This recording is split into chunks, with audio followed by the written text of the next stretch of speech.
pretty fancy schmancy word here. It's not a You normal were waiting thing that to you guys throw do. that one out. We're kind of a big deal, okay? I'm kind of a big deal now. Yeah. It's not fancy for people who know. All right, cheers. I thought that was a normal thing. Yeah. Like a normal podcast. Yeah, for you Cheers. guys, it's probably very normal, huh? And Eric Cheers. is Yeah, fuck you, Eric. empty-handed. So why are you empty-handed, man? I think we should just ignore Eric throughout this entire Okay. episode. It's okay. All right. I'll Because just he's not listen. drinking. I talk too What much What are you anyways. guys drinking? We're drinking the Ben Romack Speyside Single Malt Scotch Whiskey. Okay. We've had this before. 15 years. It's pretty good. Welcome, Adrian. Thank you. How you doing, bro? Great to be here. So, what are we talking about today? Just life? Life in Shanghai? You're an interesting guy, right? I don't know about that, but I guess, yeah. Well, we think you're an interesting guy. Cool. That's why we have you on the show. I don't know. Where do you guys want to start? You want to start? Like, you've done so many things. Like, you want to just give a little listeners Yeah, some kind of you like have done a bunch of things. like that a are- brief background of like your experiences. Yeah, sure. Yeah, so I'm Adrian Lai. I'm the CEO and founder of a tech startup now, based out of Shanghai called Yumi, and we're a social commerce platform that helps international brands sell to China on WeChat. It's our core premise. But I've been in Shanghai for around 10 years. Started out doing in the advertising circuit, doing digital marketing. I was heading up the digital team at Wine & Kennedy. Then I was at Red Bull, helped them launch in China as their head of culture marketing. which is like the fun job. Yeah, that was the fun job. I remember you when you were doing that. It was the fun job. Yeah, and I've also been a DJ and involved in the music scene here, and then have also done a lot of various side projects like curating photography exhibitions and different events. So you're just a straight up creative, right? You just dabble in all things creative. Yeah, I love working with creative communities, working with Subculture, and helping and being involved in that scene. And now I'm in this like new journey. I've been in it for a while, but in this new sort of tech and startup. But I feel journey. like they're still aligned, right? So, Are the two worlds merging? Like well, ultimately, that's what tech and that's creative? what my goal is to combine commerce and culture. And so our platform is also, it's also a marketplace where we try to work with independent brands and independent creators, and then give them a platform to sell. And a lot of the brands that we're trying to work with are direct to consumer independent brands that are doing really well on Instagram, and other more niche platforms, but there's no way they can fathom how to sell to China. So what sparked this kind of leap for you in terms of like stepping out on your own, taking those risks to kind of start your own platform, do your own thing? That is also different, a little bit different from what you were doing before. I would have to imagine before you probably had some pretty cushy jobs. Yeah. Seems like you were pretty high, pretty high up there, working with some real big firms and doing some, working on huge campaigns, marketing campaigns for big brands, things like that. Yeah. Why give that up? And why give that up? Yeah, I mean, I think it was just that, like, when I came out here, I was working on the agency side of things, and then at Red Bull, I was on the client side of things, and the next step for me was to explore my own entrepreneurial side of things. So after Red Bull, I was doing like consulting here and there, and then realized that if I could either start, trying to find the next job, or like try to start doing my own thing and see how that went. And it seemed like, for me at the time, it seemed like, okay, this is my last chance to do that, because Why did you I'm feel turning 40 this year, so that I was like 36, 37 at the time, and it was like, this is my last chance to do that before I have have a family and have some real responsibilities. You were about to say midlife crisis, weren't you? No, you were about to say that. You're like, you caught that, right? Yeah, no, I mean, maybe I can relate. Maybe right now I'm at sort of a midlife crisis, but like it was, my thought process at the time was like, before I get to the midlife crisis, let me take the leap. But you feel it kind of creeping on, that midlife? Well, I think when you turn 40, you start like, and a lot of my friends have kids and are married. Mm-hmm. I have, a girlfriend, but I think, you start assessing your place in the world compared to like what your contemporaries are doing, mm-hmm. and then thinking about that. So it was a pretty, from what I'm hearing, it's a mixture of like just trying to be adventurous, but at the same time taking a very sober look at your situation in life, being like, well, the risks are just going to get higher as I age, right? Because I'm going to have a family, I'm going to have kids, more responsibilities, yes.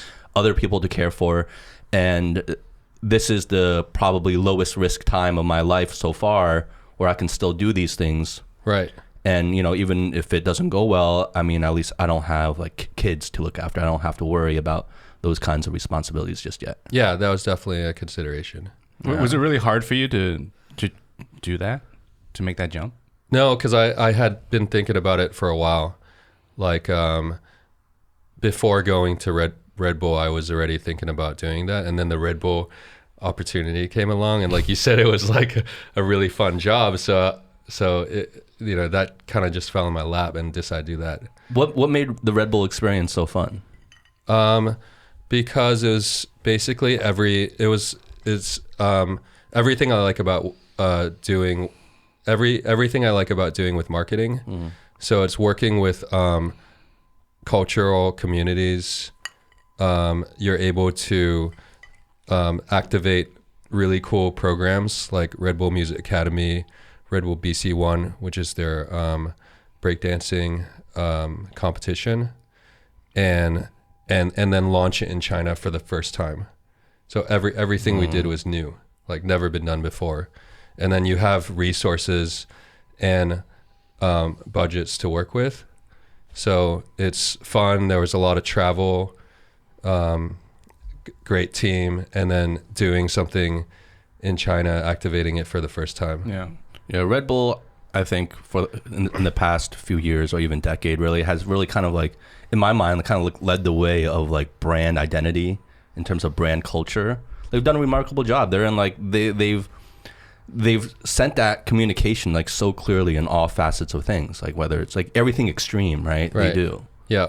Right. So it's just, it's fucking awesome. Yeah. Red Bull gives you wings. Well, did you feel that sense of culture when you were working there? Was it like really part of their DNA? Oh yeah, definitely. Really? I mean, every thing that we did was ultimately, what was cool about Red Bull's kind of marketing DNA and strategy is to not chase what's already trending and big, but to try to identify the emerging threads that are just coming up, and then give them the resources, give them wings to get to that next level. So like they don't give a shit about the status quo. It was just like, we're gonna make our own this thing is here. This is the marketing strategy at the time. Like that might have changed now, but at the time and everything that they had done previously, whether that's F1 or extreme sports, was about finding things that were at the cusp, not at the most popular and peaked level, and then take it there. I think that's really smart. I mean, it's not only just smart, but it's also like I was saying before. I mean, it's pretty fun being like spearheading, a lot of new experiences, and making it really popular. Like you said, you're giving not just platform, but money and support and exposure. Yeah. And I mean, that must have been really exciting, because coming from being from the West, right, and then coming to China and understanding that, I mean, in the past, let's say 10, 15, 20 years, China culture, whether it's subculture or mainstream culture, has been exploding, like diversifying, being influenced by the West, merging with its own cultures and creating its new type of things, right? Right. I mean, how do you feel about, from a marketing perspective, just like being in the cut, of subculture? in the past couple of years. What was it like being what was it like here in China? What is it like being part of the cool kids crowd, right? I think that's what it is. Like, you're involved in all that kind of stuff. Yeah, I think in the last couple years, when I first came out here, China was kind of like the wild, wild west. And that's what really appealed to me and was intriguing to me. And in the last few years, you've seen like China becoming the leader in terms of like setting certain trends and especially when it comes to technology, with TikTok and live streaming, we're like ahead of the curve. So I think even e-commerce, right? And e-commerce. Yeah. But do you think that I don't want to cut you off, but do you think that's something that is, you have to have lived here to really understand that? Or because when I talk to people in the West, I don't feel they don't have that sentiment at all. I feel they're not thinking, oh, China's leading the way in technology.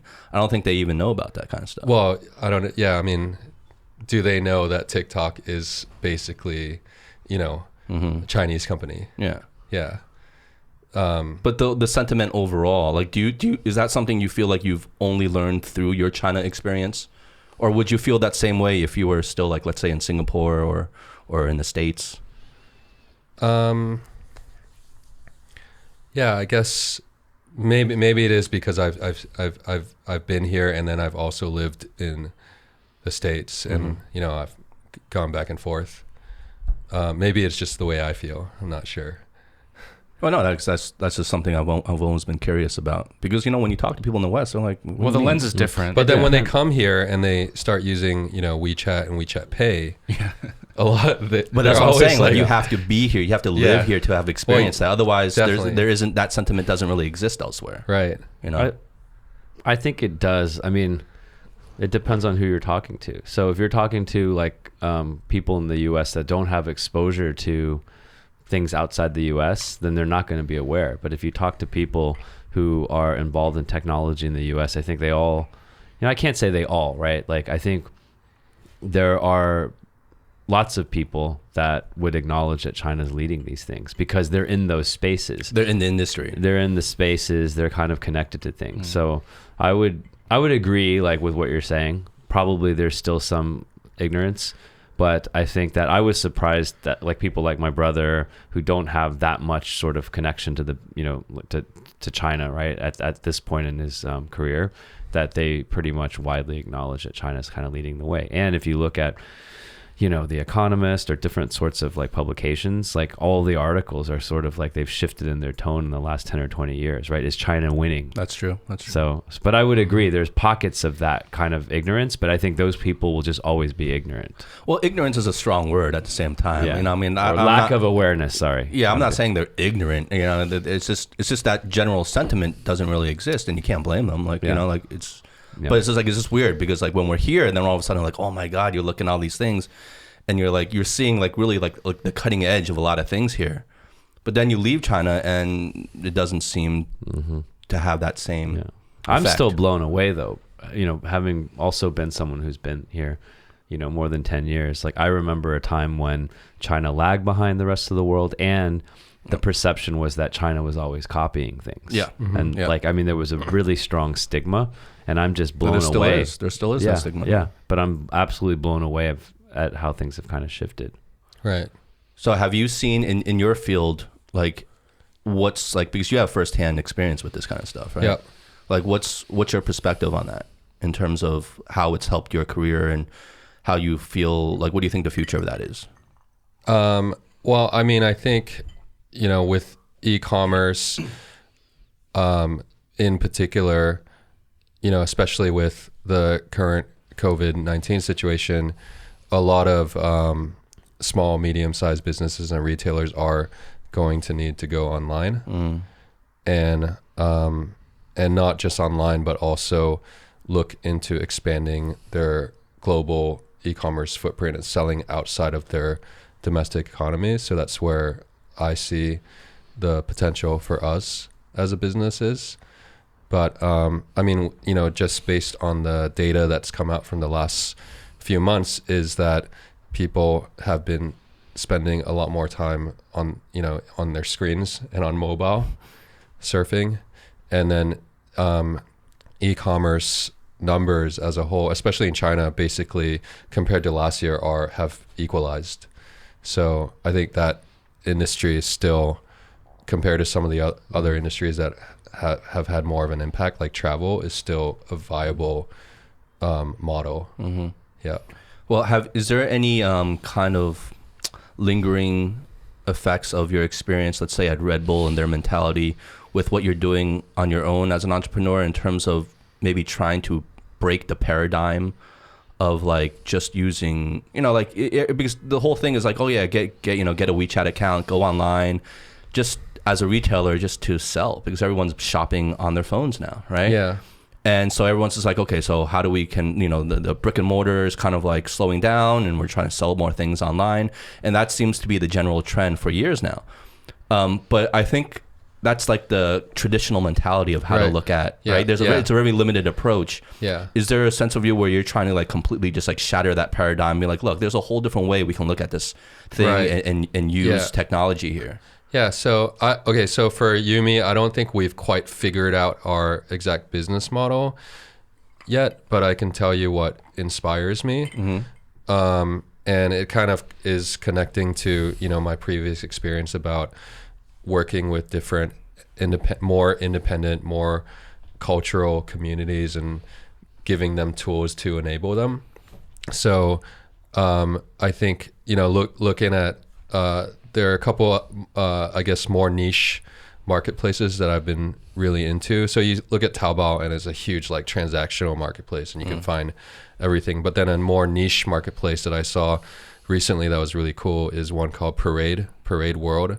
And what Parade World is, it's a marketplace that takes skate shops from all around the world. So they have a US site and then a UK site, and they take skate shops from different cities, and they aggregate them into one marketplace. So when you're on Parade, the website, it's just one single destination where you can shop from all these different skate shops, but it helps bring all these niche shops together, so everyone's driving traffic into one destination, and it helps because it's a it's a single tone of voice, and they're aligned in terms of that fairly niche target audience.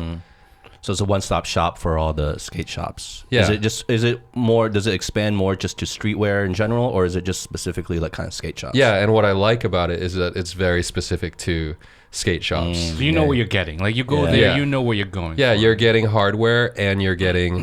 They're just not any. You're just not trying to be like a apparel. retail platform and just trying to get everyone. They're just like this. This is what we're all about. We're all about skate. And we're all about supporting skate, because I'm sure skate shops are, struggling a lot right now. But this type of model, especially in this current situation, is one that could not help each individual skate shop, but help the entire skate community as a whole. What do you think are some other marketplaces that are ripe for this type of innovation? Like skate is pretty cool, so it feels like it's at, it's somewhat niche, right? And it needs kind of support, but like how big is this market for other types of products? So what's interesting about Parade is that they're kind of positioning themselves as the Farfetch of the skate world. Depop is another marketplace that is really focused on a younger audience selling used or vintage things that they found and curated. And I think that's also a really interesting niche marketplace.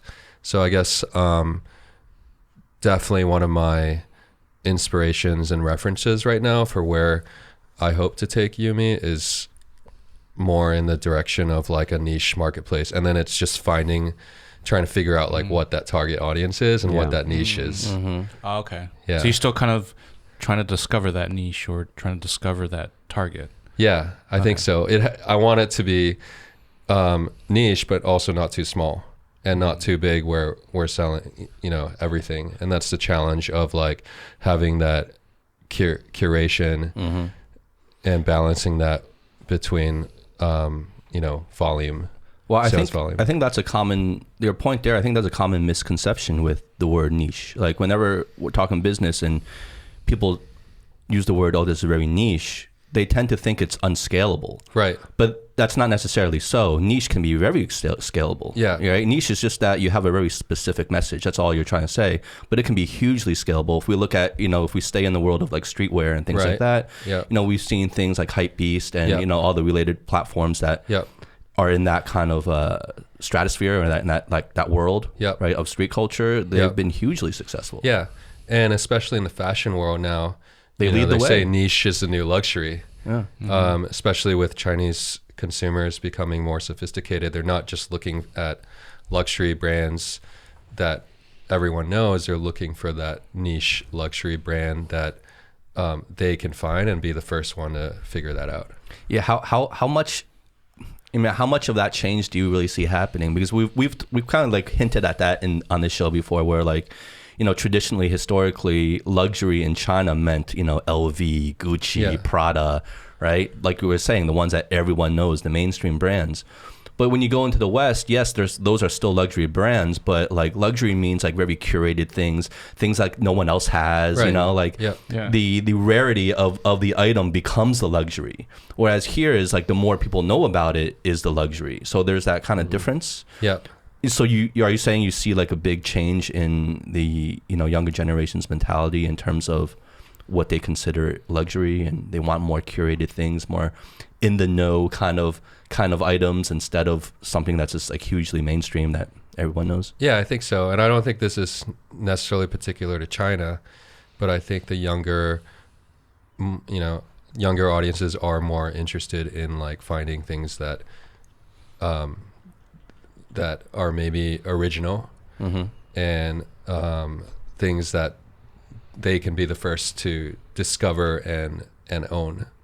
Well, your experience at Red Bull, did you find that, because going back a little bit, you were talking about, your job at Red Bull was to kind of introduce these new ideas and campaigns and events into the China market, right? Whether it was breakdancing or whatever you guys were doing at the time. How did you feel was the response to those kind of things, to those more, I guess, niche or like less mainstream kind of things?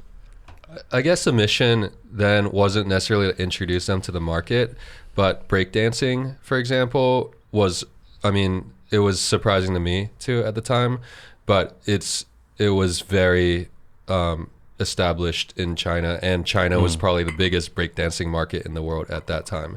We threw the BC1 competition, we had the most, and it wasn't even like the China, like the main event. It was part of it, like we embedded into another event. It had the most attendance out of any of the other globally, you mean? Global BC1 events. Are the BC elsewhere. Events the largest breakdancing events in the world? Right, they are. Right?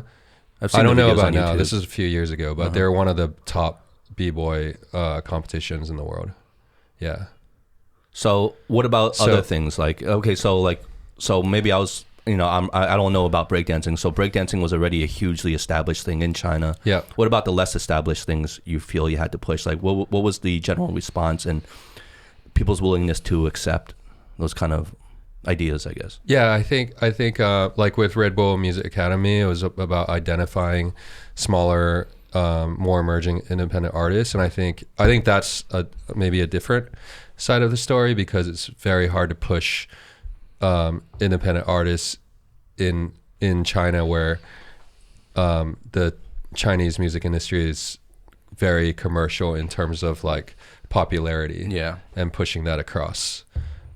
Yeah, I do want to talk about that for a little bit, like music, because you are definitely ingrained in the music scene, whether as a DJ or like you said with Red Bull.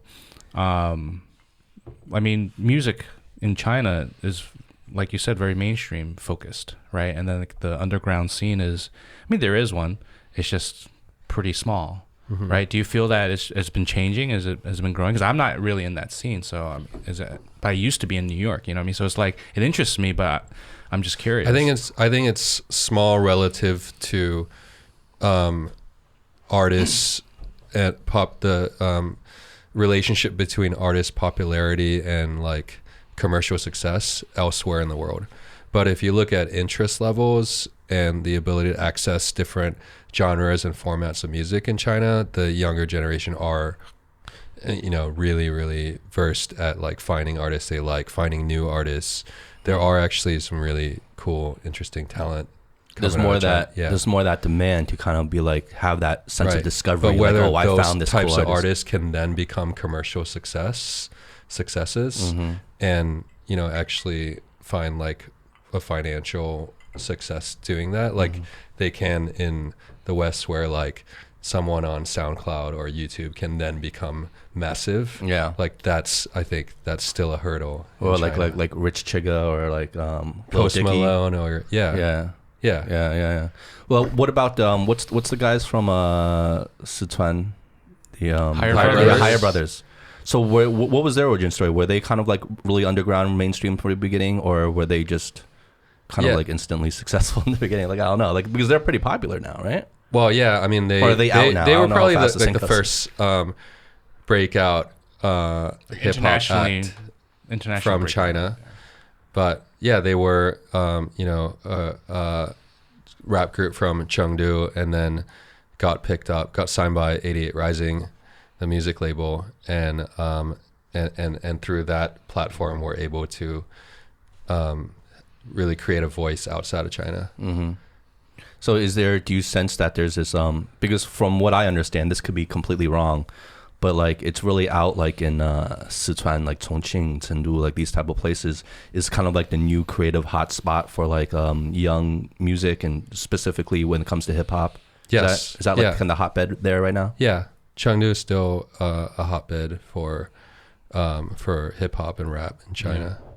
Also, Xinjiang has a lot as well, right? Yeah. Really? Yeah. And then I heard like Wuhan is pretty good with like rock, like indie rock. Yeah, Wuhan's always like, every region has their own niche. So hip hop and is their like own flavor of food. So yeah. It's interesting. It's like in America, I got like Seattle grunge. Yeah. Like Yeah. New York hip hop, West like Coast hip hop.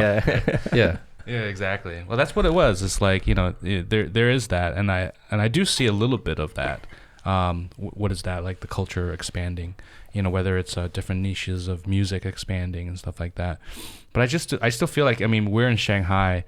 I just feel like Shanghai is pretty sterile in terms of, I mean, truth be told, right? Like compared to other places, even in China. I mean, it's still more about. It's very much about capitalism here in Shanghai, less about art, even though there is an art scene and stuff like that. But I mean, what do you think? Well, I think Shanghai now compared to like Shanghai 10 years ago is definitely not as interesting. Whereas Shanghai 10 years ago, when I first moved here, I was moving here from New York. And so what was your experience like? We talk about this. So it was kind of felt like New York was, I mean, Shanghai was like in the running to become the next New York or the New York of Asia, because there's so many interesting people coming through and so many interesting things. It was like New York on steroids, right? Yeah. And now I feel like that energy has kind of died down because it's become more gentrified and regulated and become more like civilized. More sterile. A normal city versus like, you know, New York in the 90s or 80s where it was the Wild Wild West, but a lot of creativity came out of that. Yeah. Oh, we feel that. I've said this many times on this podcast. Like we feel pretty much the exact same way when we came out here. Like you said, it was like the Wild Wild West. Eric has coined the term. It was really the Wild Wild East, right? Yeah. And then, you know, but now it just seems to have changed. And maybe it's just us. Maybe we're just older. Well, maybe we're just getting older. Maybe it's because we're getting older. Maybe we're just getting. Maybe to the young folk here, they're like, "What the fuck are you talking about?" Like, you know, because like we don't really go out anymore. So like the whole nightlife scene, you know, to us is like this foreign thing. We used to go out all the time. Right. We used to be like have our finger on the pulse of like what's the hot places, what are the cool places. Now I have no fucking clue. Right. You know what I mean? And is that like in your line of work, is that something you have to like kind of be in tune with? Like previously, not so much now. Not so much anymore. I don't go out as much these days. Anymore?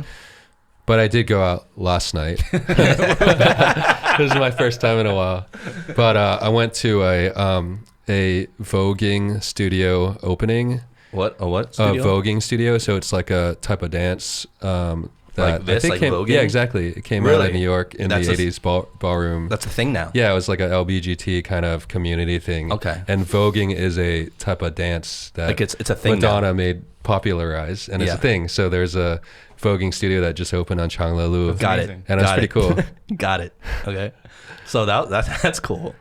So Well, there's that's like this whole one creative- really good example of a very niche, like, That's very niche. Community. It has to be very niche, right? Were you participating in No. the voguing? I did not partake last night, but I know the owner, and he taught me some moves the other night that I practice in private, but I'm not ready to take that out in public yet. So what about like DJing? Do you still DJ at all or no? I don't actually DJ that much anymore.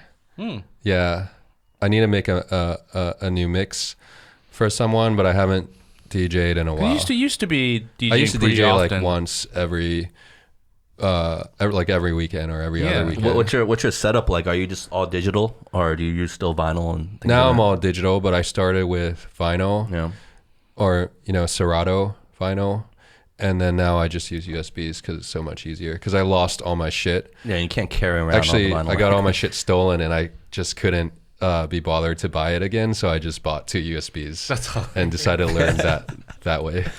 So like, when you see like all these like hot, like these huge DJs, I'm out of the scene, so I don't know who's like hot right now. But like, we saw previously in previous years like Skrillex and all these big guys, like when they're doing these like huge festivals and events, like what is like DJ is an art form.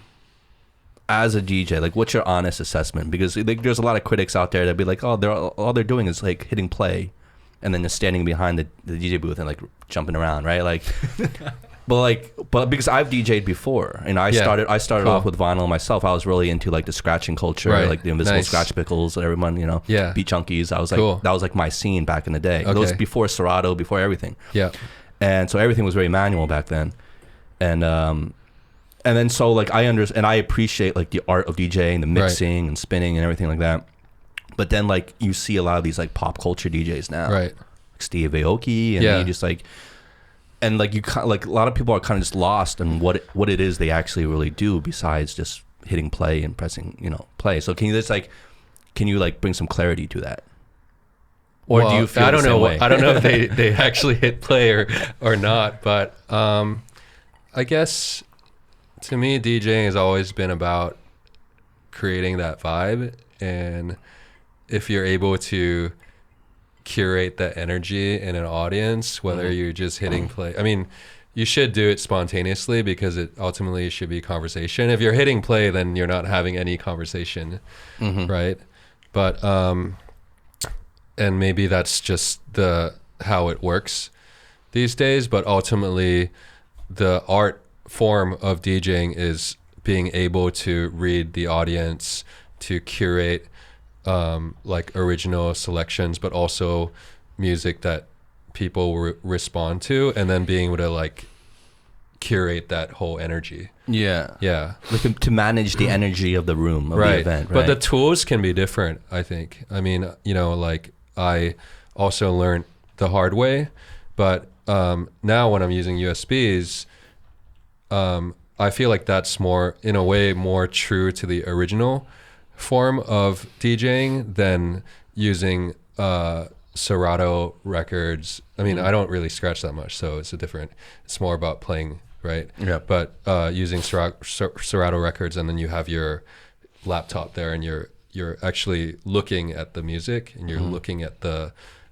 cue points, and then you're matching them out visually versus using your ears. Yeah. With USBs, you have to use your ears. So I think it's almost more true to the original. Yeah, because form with a lot of the software, mixing. it counts the BPMs for you. Yeah. You just it's very easy to match. Yeah. Yeah. It's interesting because I've often thought like, okay, so what do DJs actually do? And like the same concept, right? And I'm personally not super knowledgeable or into that kind of stuff, although I'm aware of it. But you meet people who will tell you, oh, that particular DJ is my absolute favorite, and they have an emotional connection to that person, and they go to different shows, and it clearly has made an impact on them. And I was just thinking that when when you press play or you choose songs, what's the difference from that versus like a really eloquent speaker choosing words? The words already exist, just like the songs already exist, but it's how you put all these words together, how you read the audience, and then, you know, the sequence of these things that then evoke this emotional response. So it's not really, there's probably a rational aspect of it. You could probably study it. I mean, me being kind of, you know, often in a rational mode, but it's more subliminal, right? And it's intuitive, it's emotional. And if you are able to kind of tap into that energy as a listener, there is something there that you know, that exists. It clearly is tangible, but can you really put a finger on it? I don't know. But for the people who can kind of hear that and feel that, like, I admire them and I want to learn more about it. But I think that's what music is in general. I think the other thing with DJs is that what I see, you know, is a lot of they produce their own music as well. Yeah. Right. So very few DJs just like press the button these days. I mean, like the really well-known ones, they produce their own mixes and remixes and all kinds of stuff. Well, I think where a lot of things get misunderstood with DJing is that you have to see DJs as more as a producer role in my view. But a lot of people want to compare and draw parallels to DJs as musicians, right? Which you can, but that's where a lot of things get misunderstood. Whereas like musicians are actually playing the notes one by one. You know, there's, you know, everything a musician does, whatever instrument they're playing. And a lot of people want to equate that directly to like a DJ. And they're like, oh, you claim to be a musician, but you're not really a musician because everything's kind of done for you. Right. And the more accurate depiction would be that of a producer and of a managing the energy levels of a given event if they're doing something live, right? Right. So I think from that perspective, it brings a lot more understanding to what they're actually doing. And being a producer is extremely hard. It takes a lot of talent to do that. Not everyone can be a producer, and it takes a lot of taste and know-how. That, I think that's a brilliant way of looking at it. Another way is a conductor. Like a conductor doesn't actually play the music. Yeah. And kind of what you said earlier, like, you know, using the USB, you still have to like what is it called? Beat match? Yep. Yeah. So it does let you get to a technical level where you really have to understand the transitions and the passages, right? Like you have to know the music well You have to be enough. knowledgeable of a lot of music. But you are kind of like, I agree with you, Justin. I think that's a really good analogy. And Well, I think the conductor thing was even a better analogy. That's I think there's different ways of looking at it. But if you really think about it, they're also musicians because, I mean, I've kind of observed, you know, DJs, and to see where the transition points are, right? And I'm like listening at so a song has like a lot of different things in the song. Like there's ups, highs, and lows, and all these pieces. There might be a specific part of a song, and only that piece that they could actually mix in. So essentially, what they're doing is deconstructing a song into different pieces and then mixing them in a unique way. And that piece is actually being a musician. Right. You're not like playing the piano. I mean, it almost is the same thing. Like you're choosing that thing just like you'd be choosing a note on the piano, but there's not that physical, tactical performance piece that playing we admire of like a great guitarist or a great pianist, but you are building the music in real time if you really understand what's going on. Yep. Yeah, I mean, there's definitely different, like a DJ and a producer are two different things, and sometimes DJs are producers too. But if you look back at the origins of DJs in the 80s, doing the block parties in New York City, they were playing other people's music. They weren't playing music that they produced or published themselves. They were playing other people's music and just combining that into a way to conduct the energy of that party. But it's fascinating though, because like in a way, technology enabled DJing. Like this whole, and then DJing, like you said, like it originally just like verbatim playing the music, and then eventually people started producing stuff, and then the lines start blurring, and DJs are producers are DJs, and then it evolved in the last however many years, right? Then you have electronic music production. So all of these things were only possible through technology, right? Which is fascinating. And now and then like if you look at you know, mixing sort of different styles, like back in the day, like Beethoven, right? All those motherfuckers sound the same. Like you didn't have like Beethoven who did it one way and then some other dude and it was like completely different. Like pretty much sounded stylistically the same. Now you can just mix and match. And so like that's all, like hip hop like is sampling. Yeah. Which it's fascinating. Like new art forms are being discovered, and technology has accelerated music. Yeah. It's really now you interesting. have the AI algorithm. That's the fucking DJ of your crazy. playlist. Wait, what? AI algorithm? Yeah, what is Well, that? I mean, like when you're just listening to like a Spotify playlist or an iTunes playlist. Curated. Well, okay. Imagine this. Imagine like AI could sense the energy and heat signatures in a room and people's motion, and then based on that, they could actually like create playlists and shit. Oh shit. Dude, AI live DJ. Adrian, jump on that, bro. Yeah, I'm trying to think of how that would be possible, but it like- would definitely be possible. You could Because the whole heat measurement thing is a you're saying as a tool to kind of measure as a energy. a proxy of engagement. So you could look at people's body language. You could look at their heart rates. Yeah. Because we're talking about energy management, right? As a DJ's and primary then role. what you could do is the algorithm could be learning. So like it could play this music, and then everyone's like really down and just like yawning. So then it wouldn't do that one anymore, and then it would start learning. So over time, based on different audiences, and it could figure you out. And I'm gonna one up that, and then you add in face recognition of all the people on the dance floor to see their music habits that they listen to. Hey, this technology already exists. Yeah. You know what I mean? Just utilizing it. Right. Facial recognition. People are fucking hacking our brains. That's why I'm going long form these days, right? We've talked about this. I read books, listen to podcasts. I'm going long form. I don't want to be hacked. What does that mean? You're going long form. You don't want to be hacked. I mean, I'm reading stuff that was written 1,000 years ago. Those motherfuckers couldn't hack Okay, my but brain. podcasts are new. Yeah, but like long form, right? Like an hour, 2 hours, that kind of stuff. I'm not listening to sound bites where people can just like hack your brain. Long form like this show. Do you think we're hacking people's minds with this show? I don't know. I think we're just charming and really eloquent motherfuckers. So let me ask you something. In terms of like, we're just talking about music and performance and stuff like that. Do you feel like there's a huge difference in terms of like whether it's DJing or we're just out partying, like in the West and in China, like the vibe and the feel of the people and just general vibe? Do you feel like there's a big difference? No, I think if you're partying anywhere in the world, It is what it is, You're huh? partying. Yeah, I don't think there's a huge difference to when a crowd gets turned and the room is. But it was lit. kind of different in 09 though, right? Well, Back I in- think there's a difference in like entertainment consumption and behaviors. Like in China, they're more used to going to like the Chinese clubs and like bottle service. Table service. You know what? Like it's. I love that. I want to. Let's keep talking about. Let's kind of go deeper on this one because this is like Justin's whole nostalgia thing. And basically, let me break it down for you. Okay, Justin's like basically saying, That's what you were doing. 现在没有以前那么 high. 对，现在没有以前那么好玩。 But what? Like, let's break that down. Is it true? How do we know? Yeah, well, we mentioned that it could just be because we're older, right? Like the older generation, no matter whether it's partying or music taste, like no one's thinking like, oh, like that's not music. Like, even back in the day, it was like Elvis Presley or the Beatles. The older generation back then was like, that's not music. What is this rock and roll crap, right? Yeah. Like, and then so are we just being that generation now, looking at like and just looking at the city and being like, oh, it's just not as fun. It's not as good as it used to be. Is it just more of a nostalgia thing, like you're saying, old. Eric? It's basically like.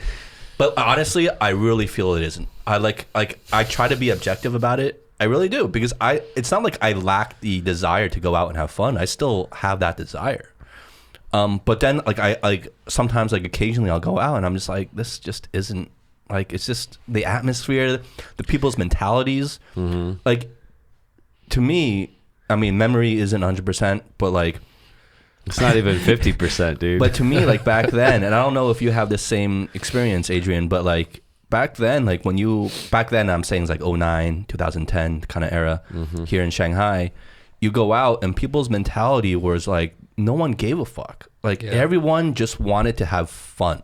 That was like, they didn't care if you were this high roller or this baller or who you were or what kind of influence you had or what crowd you hung out with in this table service thing. No, it was like everyone was just down to get down. You know what I mean? Yeah. And you just walked in and it was just a party. Like you could meet anyone, mingle with anyone, hook up with anyone. It was just fun, right? And it was just like this. It was like this free spirit about it, right? And then now today when you go out, it's more like, oh, like who are you with? Like the tables, and everyone's just kind of showing like, oh, like, you know, I'm just like popping bottles. It's more a showy. It's more like a status thing today than it was back then. Well, okay, I'll be feel. devil's advocate on this one because back in the day, we were the ones that had the table. That's true. Right? That's true. I mean, and we were showy, and we like it'd be like, who had the fucking biggest birthday parties? And if you get like hundreds of people at your birthday party, right? That was like a status thing. Like, but we can still have the tables now. You know what I mean? Like, so that hasn't changed for us. But it was the regularity. It was that table is our table. Like, we own that shit. That's what it was, right? It was like that table belonged to us. Like, everyone knew. I think it. it depends. Like, if you're looking at the Chinese club, or if it depends on where you went and what you're comparing from back in the day to now. I think for me, what some of the big changes are the back in the day, there didn't used to be that many venues, and everything was more and laws, more like and concentrated. rules. There was only So like if you, two I don't know main if you ones. guys remember like Yongfu Lu Of back course. in the day, but that you had shelter, and then you had apartment, and you had Shiva And El Cocktail. and El Cocktail all in one spot, and Yeah. that was like Shanghai's nightlife was on that street. And then you had the burger Well, that guys was and the the chore expat. guys and the hookers and the drug dealers, and it was just all in that one street. And that was like right around, I lived right around the corner from that, and that was like what I mean by like Shanghai being reckless. Well, that was one pocket. Yeah, though. That was only one pocket. But you are right in that there was less choices back then in terms of, so everyone just congregated in certain areas. Yeah. Right. And that was definitely one of the areas. Yeah. But like, did you ever like Muse One, like the first Muse? Yeah. See, I never Like, did really you ever- got into that scene. Oh shit. Okay. I was more into the shelter and. So you were more like international scene a little bit, more of the underground, more creatives, right? more like, of the like underground, more like the club rebellious, scene the than rebellious type Chinese like, club scene. Yeah. Yeah. Yeah. But that street was, I mean, what you were just saying, yeah, that was crazy. I mean, That was it was always That was crazy. nuts. You had Yeah. street food. You had Yeah. Well, that was the after hours nice place for cocktail us. bar, Yeah, and then yeah. a nice like like a apartment, and You then you get had burgers. like underground. Yeah, and then you, you had get the burgers. burger Yeah, the truck. food truck. The food truck. The food I truck. mean, Oh we my don't God, have the food street truck. food in good. Shanghai So anymore. You know, just in No. general, there's no No. street food. That food truck was good, Yeah. though. That food truck right outside apartment, dude. Yeah. That did some damage.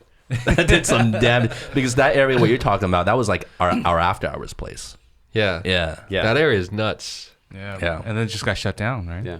So, But that's what happens, right? Like, there are different pockets. I mean, the first one, really, like way back in the day, for people who came out to China, like way back, was Maominglu.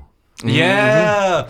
Babyface. Buddha Yeah. bar. Yep. There's Buddha bar. Yep. And like That's all old school. That's early So- 2000s. yeah, That was Judy's, before my time. Judy's, Yeah. Judy's, That was the turn of the millennium right there. Manhattan's. Yeah. Yeah. When I used to visit my mom, Exactly. like after college and stuff like that, like in college, and then I would look up. Like I think at that time there was only That Shanghai or City Weekend, or there's only one magazine. I don't know what it was City called. Weekend Maybe it and was That City- Shanghai were the first two, I think. Yeah, and anyway, Well, Smart Shanghai there was- was like a was out, right? magazine, and then literally I would look up bars, and it would be Judy's. Like that's the only thing I knew, and it would always be Mao Ming Lu. Yeah. And then at that time, I found like there was Buddha Bar. There was Yeah. like there's a Yeah. whole bunch, Yeah. and then that's the only place that and it only expats lasted went. a short amount of time, I believe, right? I can't remember. Yeah, I don't know how long it lasted, and then they took it apart, yeah. Yeah. and then they moved it, right? And so that was sort of the charm of it, that these things were not going to be around forever, and you just kind of like enjoyed it while, and there was less commercial because they were a little bit underground in the sense that they were kind of following the government permits and all that, but eventually you knew one day the government would move them. Right now, things are a little bit more sterile. You Well, have, everything's a lot more It's just spread out normal. now. It's just normalized. Yeah. It's just like everywhere else now. Yeah. You know? Yeah. And there isn't that kind of specialness in terms of like you're getting kind of a more unique experience here anymore. Now when you go out, it's like, yeah, it could be fun, but it's like I can go out anywhere in the world and it would be more or Right. less the same thing. Yeah. Yeah. Now. But Muse, when I hear the word Muse, Oh God. it just, it's like it brings back, like, I don't know. Oh, man, There's we something- Which in that Muse though? place. Muse 1, Muse 2, Muse Muse 3. one. All Muse of them, one. but mostly Muse one. Yeah. Muse I one. couldn't stand Muse 2. Muse 2 was yeah. Horrible. What like in the mall? Like what was that? Yeah. 66 Plaza or Yeah, 99 yeah. Plaza? Plaza Horrible 66, music. yeah. Horrible people. horrible. Muse But two. Muse 1 was... Muse one. I had a lot of fun in Muse 1. was Yeah. our tian You weren't here for Muse 1? So No. Muse 1 was like the peak Well- was like 2007, 2008. And it was owned by celebrities, right? It was like Liang Caowei's wife or something like that. Like it Dude, was we celebs. own that place, and like on a really funny like the day like I knew like I owned that place. I'm joking, but the day I knew I kind of owned that place was, remember like especially during the winter times, we had to everyone check their coats in the Coat check. the coat check where the IE, there was like one IE Oh, there right, managing right. the coat check, and then you would walk into the club, right? And then on busy nights, right, on the weekends, like that coat check line was long. Oh, very long. Very long. Like you had to stand in there and wait like a long time, and That was everyone's the like, worst part. And everyone's itching to get into the club because you're Yeah. already at the club and you have to Yeah. stay in this coat check Yeah. line. I remember that feeling. Yeah. And you're just like, come on, hurry up. So hurry up. Let's get so in. this was like this was already our like regular place, right? And then it was like huge line, right? There was this huge line, and I think I was with somebody, but and there's like this huge line, and I was like, there was the winter time, it was cold, so everyone's walking in with huge coats, and I was like, fuck this, right? So I just walk up. I pass the line. I walk up directly to the IE that's managing all the coats, and she's busy, like, you know, giving everyone their bracelets and like checking in the coats. And I go out and I walk in because I've gone there so many times. She recognizes me. She knows me, right? I'm like, hey, you know, I kind of wink at her. She's like, okay, I'll take care of you. So she just checks my coat in, and like everyone's like, what the fuck, man? We've been sitting a lot. And I'm like, I got this. I just check my coat in. She takes care of us, and I just walk right into the club like a VIP. And I was like.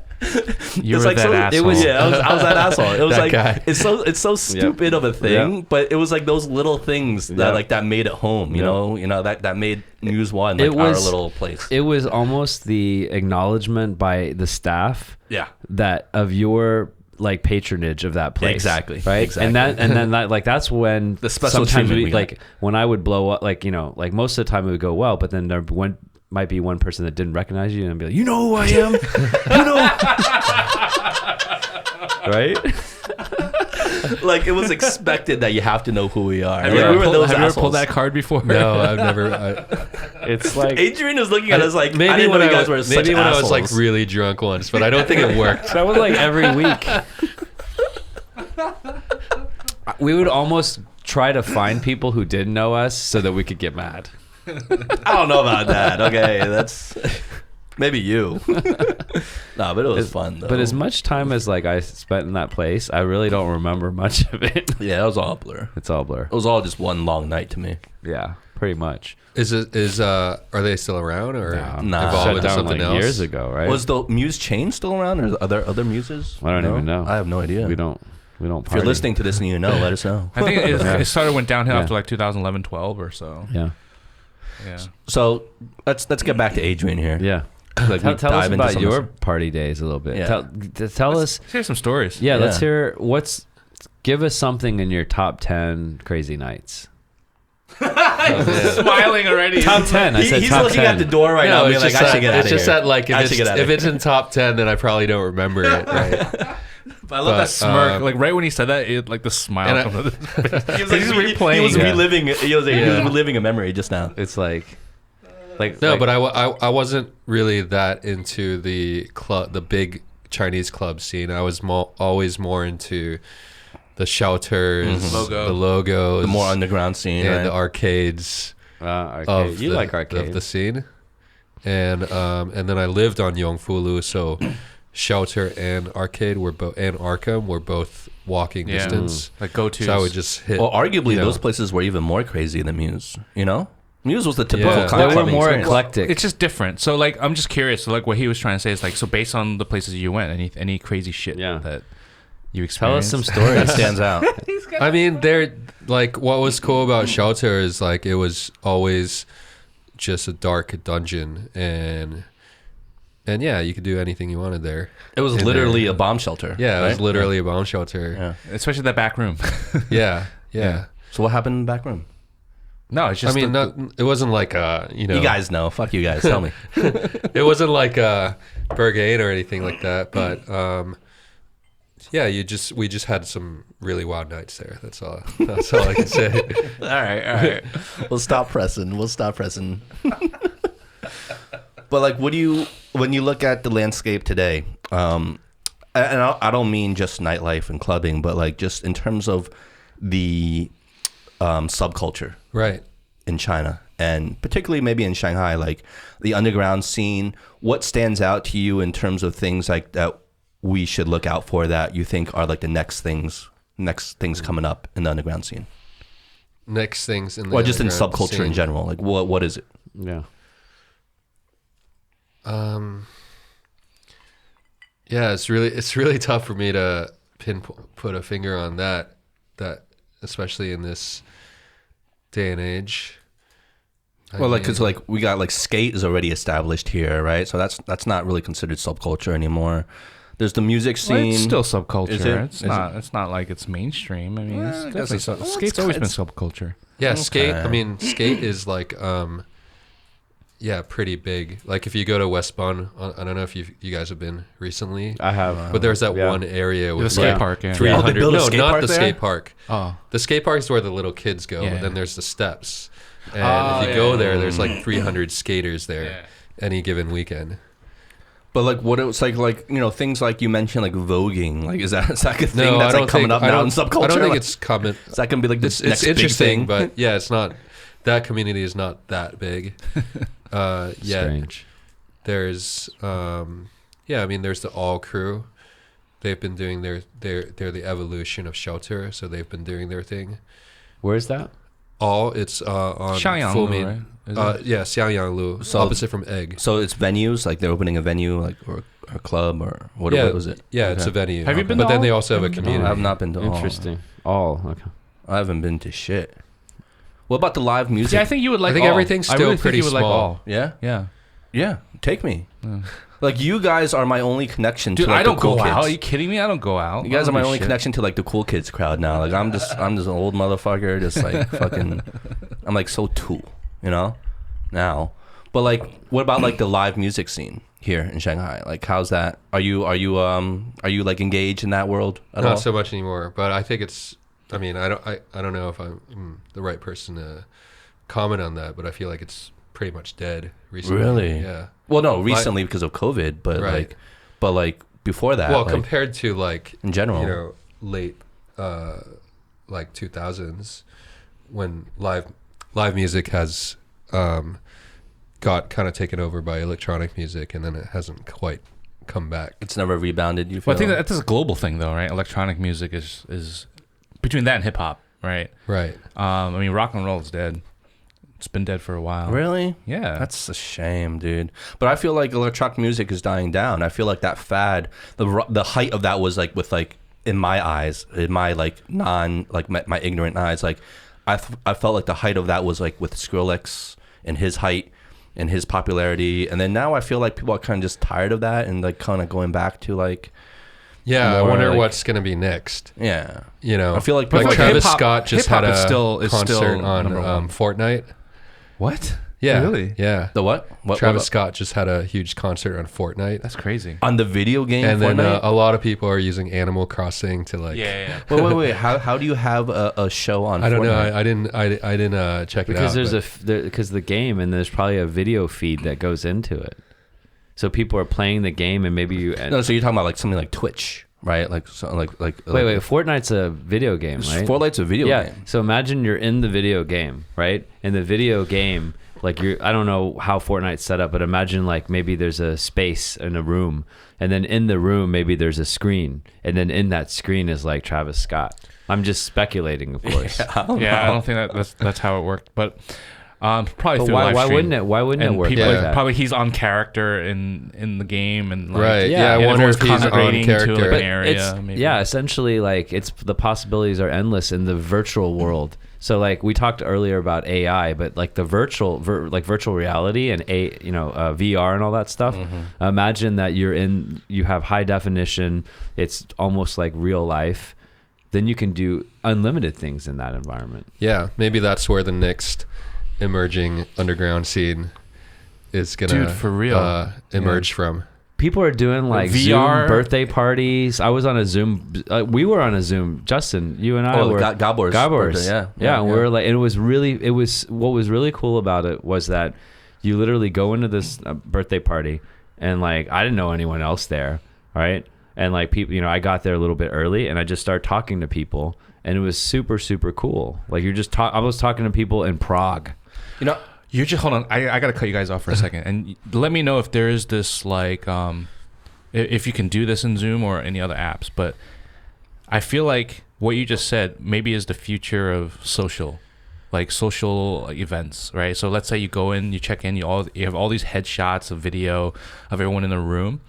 But, like, if you want to talk to somebody, you can, like, click on their name and it becomes solo. And then, like, other people can't talk to them anymore. You don't hear other voices. You just talk to them. That's how Zoom works. That's how Gabor had it. He had, like, and he labeled, like, if you want to have private conversations, like, he labeled, like, you can go into the kitchen. Or you can go into the living room or go into the bedroom. So like, these are just different, like, chat different rooms. And that's how Zoom works. Like, you can still see their headshot and stuff like that. I don't know. I couldn't. But, like, video I know feed. because that video, that website he was just testing, and it was like a piece of shit, right? It was really bad. Remember how bad the connection was? Yeah. But Zoom you can, because basically in Zoom, let's say that you're in a class of 50 people and there's a professor, and then during the class you have to do like breakout sessions where you need to discuss your project in a group, and then you can create sub rooms. Like I know you can do that in Zoom.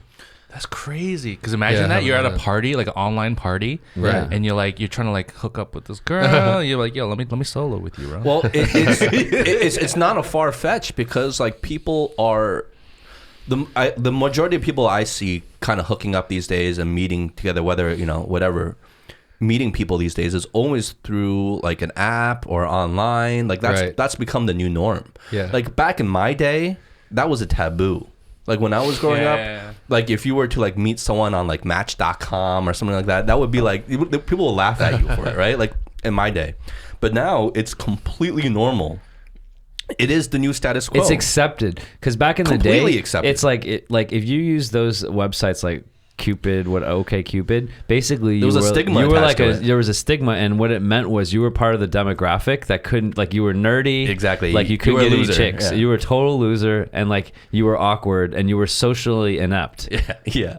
You But know? now it's completely the new norm, which is like, so like it's not unfathomable to think that like that's just gonna keep growing. And then like what you're saying, Howie, like there's gonna just be this new evolution of ways to like socialize online, digitally, and that will just be accepted. Dude, we like need to the make Zoom that birthday party is probably a new concept, but I think that'll That's become leading to the next new thing. normal. I think we need to get Yeah. on that right now, guys. Like, should we start brainstorming? Should we start start brainstorming? Well, and you stuff? know, Facebook has. Did you guys ever fuck with Second World or Second Life? I never never fucked So with it. Facebook has a new version of that. I don't even know what that is. Second Life. It was one of the first virtual worlds. It's like a Sims, Yeah. but like you're. But it kind you're of died. Yeah. Pretty quickly. Okay. But Facebook is coming out with a new version that is very similar to Second Life. and called people live Horizon. in this shit. And then Animal Crossing is just really popular. What is So Animal what is Crossing? Animal What is Crossing? Animal Crossing? It's a Nintendo Switch game, and you can customize your avatar and like design your own village or space or city, and then people can come and you can interact with them. But then people have been designing designing clothing based on like designer brands. So you have like Off-White what? or cool like skate brands or Yeah. independent brands, and then they it's become like a thing. Yeah. And there's a lot of money in this because like I remember Second Life, that was like Linden Labs, I think, or something like that. Yeah, exactly. And what happens is like you build stuff in there, and stuff takes time. There's there's a model, like there's an engine, right, in the game. And so you're building stuff over time, and you can negotiate. It's basically you can do stuff like in the real world because you have people, and then stuff in that virtual world starts acquiring value. Value, and then it's like almost that's like the whole thing with Bitcoin. video It's like games. a virtual Yeah. economy. Yeah, and then like let's say that I want to buy this whatever outfit. So then I Exactly. buy the outfit. So then like companies like whatever, clothing companies that could then go into the game and have their own characters and have like really cool shit. So and it's it would marketing be like for them. walking, it'd be like branding marketing. and marketing. Like people are spending thousands and thousands of dollars on these video games, buying like outfits or like weapons or whatever, like upgrades and to their characters because it is important to them. Yeah. Like people who are really consumed by these video games, these themes become extremely important. Well, and it's part of their identity, because imagine in the real world, we were just talking about back in the day, people on Match.com had a stigma, but imagine like people now in our modern world, we're not really connecting, we're getting less and less connected, and then they have a virtual identity, and in that virtual identity, they're like a fucking they're badass. the fucking man. They're the fucking man, and then in the real world, they're like shit. It's a fantasy. Well, that's but it's real. But it's not a fantasy. It's actually real, because the people in the game are engaging people. with it, which makes it real. Right? It makes it real because if it's like Ready Player One. Ready Player One. Like if you were just on your own doing it, it wouldn't be real. That's true. Because other real people are engaging with you in this, and living like on that same frequency with you, it becomes very real. Like we can keep talking about this all day, but what are we gonna do about it? Should we start up something? Let's do it, bro. Should we try to jump ahead a little bit? Like you guys are the creatives. I'll help from the back end. Eric can help from the retail end. You just quit your current job, right? Everyone, just quit that company, Eric. Yeah.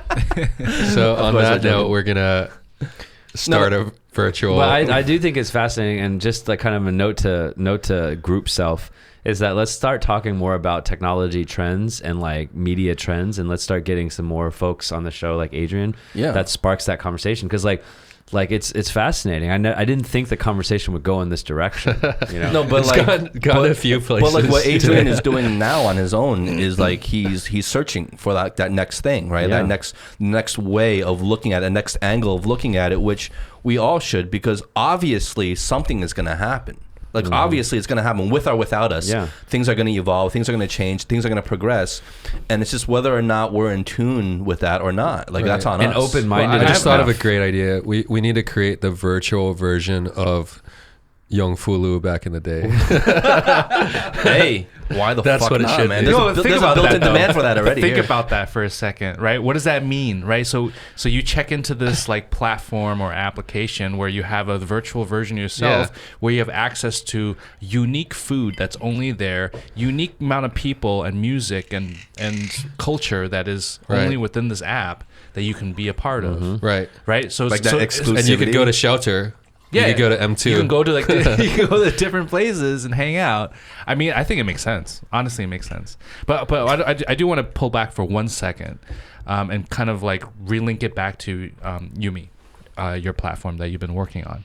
So, one of the aspects that, from what I remember when you first talked to me about it, is that besides it being an e-commerce platform, besides supporting independent companies or international brands selling their goods, part of the interesting, like for me, what was interesting about it was like self-built KOL, right? So it's like, based off of, let's say I'm a shopper on it, I'm picking things, I'm favoriting things, I'm putting things, in my shopping cart.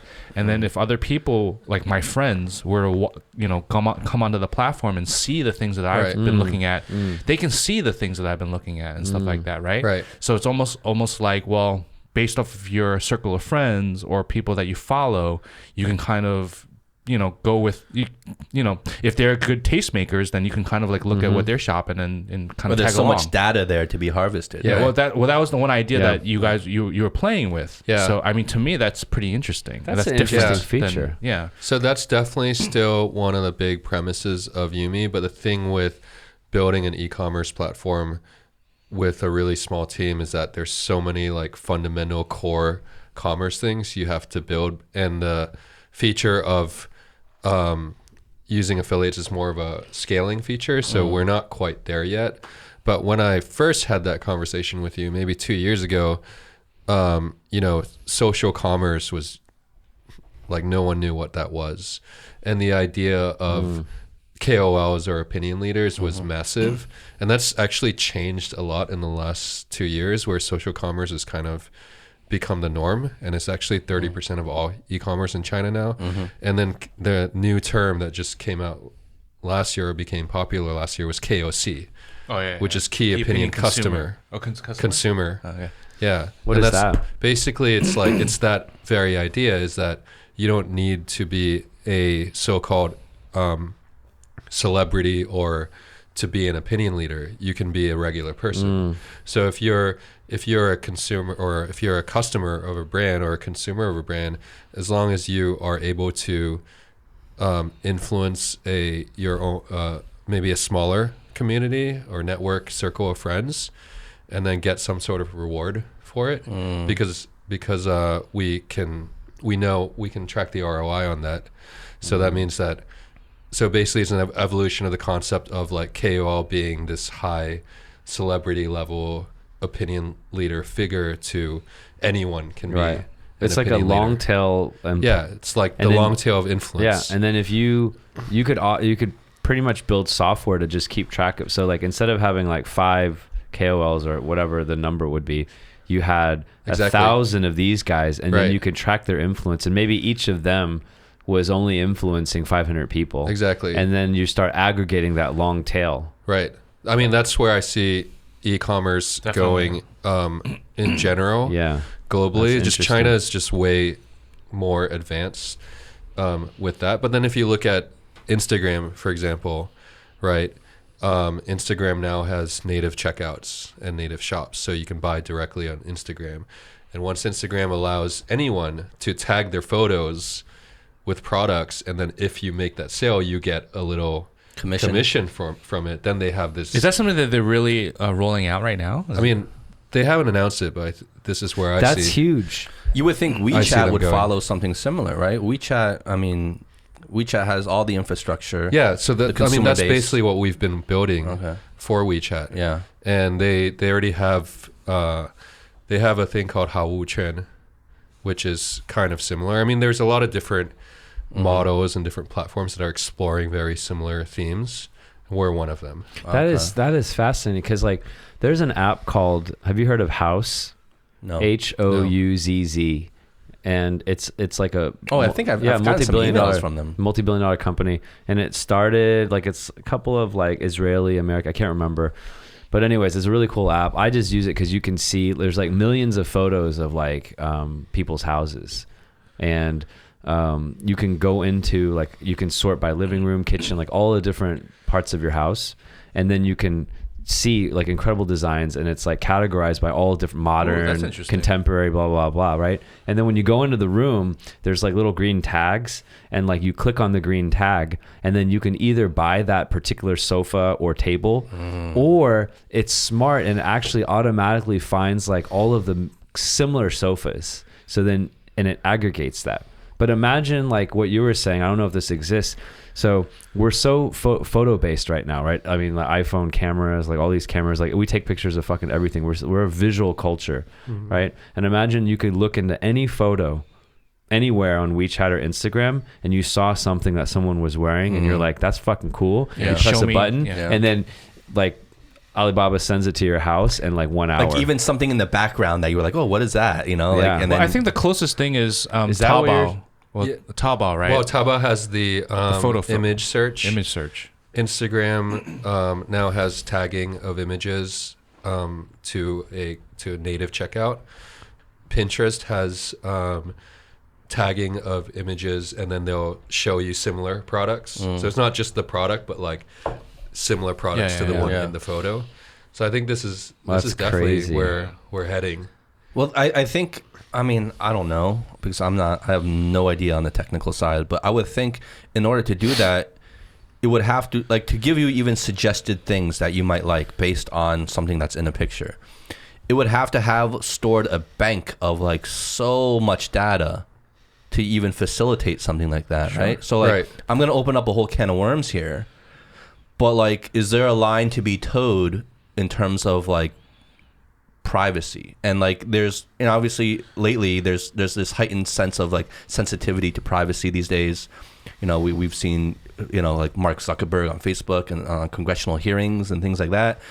Like, is there a line to be towed there, or do you feel like in terms of commerce it's not as big of a deal in terms of things you like, because you're not really getting into maybe people's like personal lives? It's more just like objects. What do you think?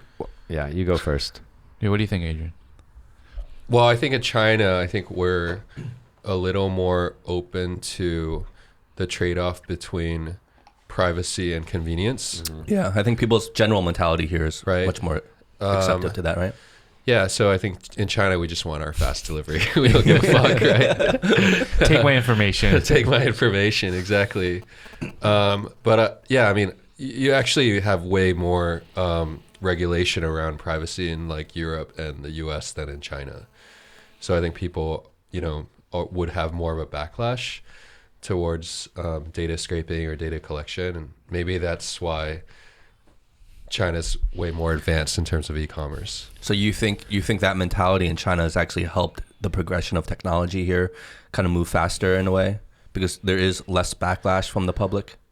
Yeah, definitely. Yeah. I mean, yeah. We use digital currency. Yeah. And digital currency is just, one of the benefits for the owners of that currency is they can track every single transaction. Yeah. So there would be in other countries there would be a huge backlash against that, and there already is with like Libra and yeah. That was a big thing, right, with Libra, and then or even sovereign currency. So like China's about to launch its own sovereign digital currency. Oh yeah. Wait, what's that about? So the whole thing with like Bitcoin and things. It's basically like a R&B version of Bitcoin, right? Yeah. Really? Digital cryptocurrency? Well, you're big into crypto. Or? No, Yeah. no. I mean, are you still into crypto? No, not really. I haven't followed it in a while. But I remember when we were talking about it. This for a guy while. was the biggest crypto advocate for a while, right? Like, so what's so going the on with way that I know lately? Howie haven't is followed we up. always get into like these kind of So it was you that influenced this man into crypto. hobbies, and we'll be really into Yeah. it for like 6 months to Yeah. a year, which included crypto and darts and Yeah, for backstory, we were on the same darts team. yeah. And you were doing darts with him? Yeah. Oh, okay. And then we also were Shanghai. during darts, we would be racking about like crypto and shit like that. Yeah. Well, that's a whole different thing that we can have a whole different podcast on, I guess, crypto. But I mean, I don't know, like the future seems like very bright, but also like a little bit scary all at the same time. But like I think it's just where you stand, like it's just what your outlook is. Like some people want to take a very pessimistic view on it and think about like the dangers and I don't blame them. Like, they think about like the threats, I guess, of like technology. But then you have like the general sentiment here, which is more like very lax and open with it, and like a lot more acceptive of of technology, like helping people's daily lives. Because like we've witnessed it here, living in China. Like our lifestyle here is like so much more convenient now, Right. Because of technology. Yep. Right. But there's also because we're much more lax about our privacy. I mean, in general here, I mean, we are outsiders. We're not like, Chinese nationals. Yeah. So we just kind of go with the flow. We're here, so we go with the flow. But I mean, if you're a Chinese national, I mean, in general, like you just kind of said, it's like in general, it's okay. Yeah. But there's a trade-off, but this is a pendulum that keeps swinging, and in light of like the current epidemic or pandemic, and if we were to take a kind of forecast things a little bit and say, okay, like this COVID thing is going to have a lasting impact, right? At least for a few years. It's going to have a ripple effect through the way we think about privacy, because we have traded some of our, privacy to be safe. I mean, countries like Korea, like China, even the US, they are making that trade-off. And so I think that's going to kind of influence some of these conversations. And I think the other piece with the shopping is like the notion that like your photos, right? So there's a notion that you're participating in a social conversation. And so by doing so, you're opting in to this conversation, and it's not private anymore because these photos are now being uploaded. So just by the kind of the conditions of the platform, a lot of these things, you're basically opting in to saying that, okay, it's okay to use that information because of the social nature of it. Kind of have to, yeah. Right. Yeah. I just think it's just gonna continue down this path. I mean, more and more. Yeah. So and I like, think it's going to accelerate it. It's gonna like everything It's is accelerated now. Like all this shit. Like I was talking to, remember Rich? We had him on the show, so I was FaceTiming DeForno? him. Yeah, Rich Okay, DeForno yeah. and Claudia. Yep. And I was just catching up with him this morning, and we're talking a little bit about COVID, and they're in LA right now. Yeah, they're in LA, but like California, like, so basically I'll give you the nutshell, but so things are getting much better in California, like the social distancing, like they're staying home. Like, I mean, you never thought that people could sort of behave themselves in the way that people here kind of did when things first broke out. And like, people don't go out, social distance, everyone's wearing a mask. Depends where though. Yeah, I'm talking California. So generally, like, Rich thinks that they've done a pretty good job. Things are getting better. And this whole thing with this freelance economy and agents that we talked about earlier. So their life hasn't really changed because they were freelancers to begin with. And so a lot of the work is going offline. So they're actually enjoying it. Yeah. He doesn't have to fucking deal with traffic. He doesn't have to, get road rage, like all this shit. So generally it's good. It's except for the stress, the mental stress of knowing that the country and the world is kind of suffering a little bit. But generally it's like pretty good. And then we were talking about, think about like Detroit, right? Random place, but Detroit in the 70s and the 60s, like that was like fucking the king of the US. And then, Japanese automakers came in, put put a lot of duress on the US car makers, and that city went down the tubes a little bit, right? And it just got really run down, and they're trying to revitalize, et cetera, et cetera, et cetera. That slow death or decay happened over a period of like decades. Now COVID comes, boom, like wiping out like civilizations like in different places. If you can't adapt, this is like, we're talking, this is like natural selection. Yeah, there's going to be a huge bias towards certain industries. Yeah. And it's just going to accelerate it. Yeah. And this is a bit of a survival of the fittest. Scary. Yeah. Yeah. Have you, I mean, we're going to wrap this up soon, but like, because like what you were talking just now about, Eric, especially as it pertains to the United States, and in terms of like looking at technology and like the future impacts of technology and how to protect people from this, and at the same time grow with it. So it's not anti-technology, but it's like, we know this is coming. We know it's going to evolve. We know it's going to be a much more bigger part of our daily lives and economy. So how do we grow with it and evolve with it? Like, have you heard about like Andrew Yang in the United States? Yeah, of course. Like with UBI and like all his stances on technology, like is that automation? Yeah, automation. Is that something that aligns with your own personal thoughts? Yeah, I mean, I'm all for technology, basically being able to enable us, give us the tools to become better, and I mean, you have to embrace it. There's no way to go backwards. There's nothing you can do. You have to. Well, I'm just bringing this up because you embrace it and then try to work with it, you're moving Instead forward. of There's fighting no it the way whole to time, go right? backwards unless you basically go into complete and total isolation, right? And go off the grid, right? Off the grid, yeah. Well, at the danger of like sounding, which I already do, like sounding like super like pro like Andrew Yang, because I always like find any chance to bring him up. But like I'm only bringing him up now because like even though he's like completely like he dropped out of the presidential candidate, he's not like a thing. He works for CNN, but like now on the media, you see a lot of people coming out in support of a lot of the values that he was and ideas that he was fighting for during his presidential run, his presidential campaign, things such as UBI. So now you have a lot of the mainstream. What's UBI again? Universal Basic Income. Right. And so now you have a lot of, even his critics on the media that were criticizing him for these ideas are now supporting him for those very same ideas. So there seems to be like this huge flip-flop because of the COVID-19 virus. Right. That people are like kind of be like, oh, well, you know, he was right. Like, we should adopt these things. And so it's like this huge flip-flop. It's just like weird to see, you know?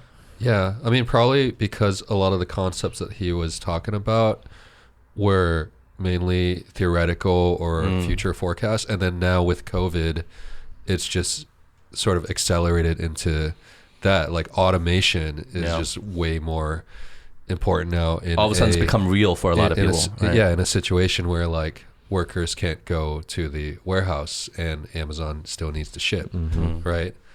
They have to adopt automation. So, all right. Well, guys have anything else? No, man. I think we can talk further after this We can podcast. definitely- We need to brainstorm with you, Adrian, about a lot of ideas that came up during this podcast. But Adrian, thank you for coming on the show. Thanks for having me. Had a lot of fun on this conversation. Really interesting conversation. Yeah, it really was. It opened glad up a to be can of here. worms that we're going to continue to Yeah. talk about.